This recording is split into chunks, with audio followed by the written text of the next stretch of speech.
Yooyyaa hordoftoota birraa YouTube akkam jirtan? Har'a akkamitti sagalee gara barreeffamaatitti jijjiiruu dandeenya kan jedhu waliin ilaallaa na hordofaa. Dura Microsoft Word keenya erga banannee booda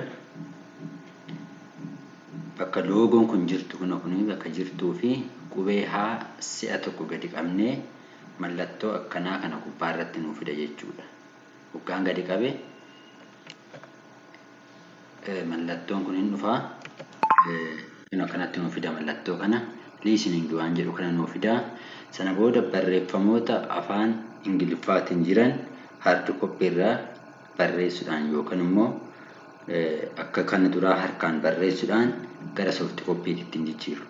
Maal goona isuma soft copy hard copy irra jiru kana isa waraqaa irra jiru waraqaa irra dubbisnee asirratti iddoo barreeffamaa kanatti asirratti barreessuu yoo barbaanne hin dubbisnaa jechaadha.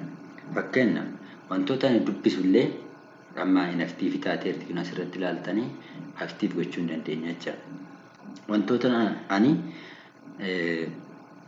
dubbisu waraqaa irra dubbisu isan sagaleen dubbisu sana gara barreeffamaatitti nu jijjiiraa jechaadha.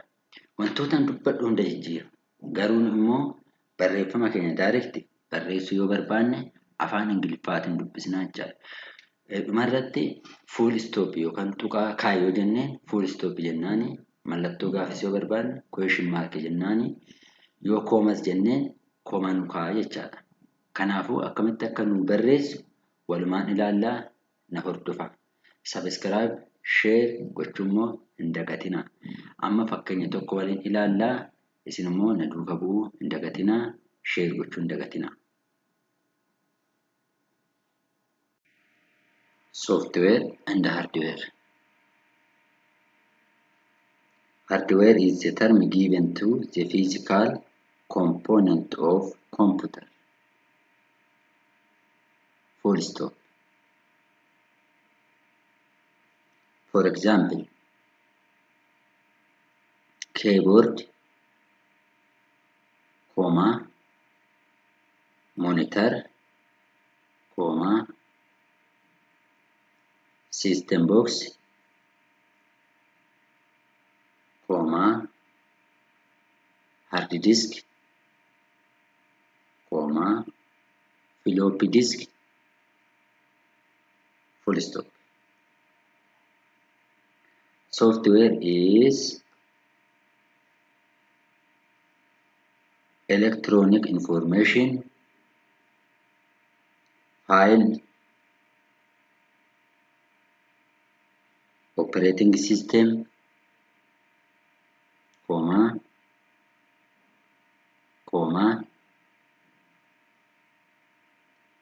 and others.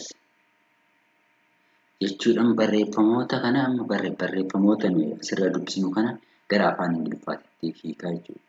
Kanaafuu jechoota afaan Oromootiin dubban afaan biraatiin dubban direct yookaan kallattumaan gara afaan Ingiliffaatti jijjiiraa jechuudha. Kanaafuu maal gochuu qabnaa yeroo barreeffama kana barreessinu wanta waraqaa irra jiru sana qofa dubbachuu qabna jechuudha. Yoo afaan biraa itti makne nu walaa jijjiiraa jechuudha.